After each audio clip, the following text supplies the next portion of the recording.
నిజంగా వాస్తవాలు లేకపోతే వైఎస్ఆర్సీపీ ప్రభుత్వంలో ఇంటర్నేషనల్ టెక్నాలజీ హబ్గా విశాఖపట్నం నగరాన్ని తీర్చిదిద్దే కార్యక్రమంలో భాగంగా 2020లో నవంబర్లో అంటే కోవిడ్ ఉన్న సమయంలో కూడా అదానీ డేటా సెంటర్కు బీజం పడింది.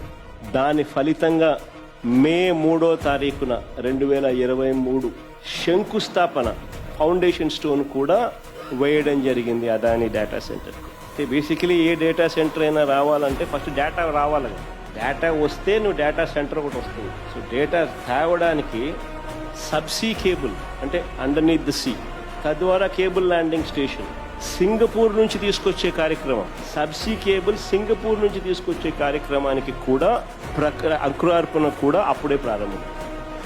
ఈ రెండు వెరీ వెరీ ఇంపార్టెంట్ పాయింట్స్ నేను మళ్ళా చెప్తాను. ఈ సబ్సీ కేబుల్ అనేది డేటాను తీసుకురాకపోతే అసలు ఏ డేటా సెంటర్ రాదు.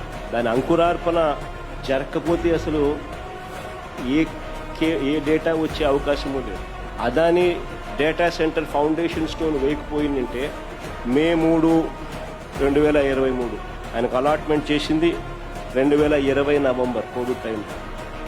కోవిడ్ అయిపోయిన వెంటనే మే 3, 2023లో ఆయన ఏకంగా ఫౌండేషన్ స్టోన్ కూడా వేసింది.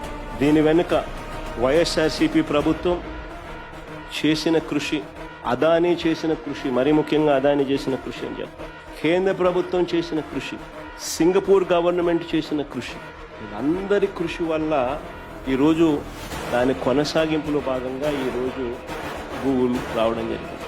వైఎస్ఆర్సీపీ ఆ రోజు వేసిన సీడే ఈరోజు ఈ డేటా సెంటర్ కొనసాగింపే.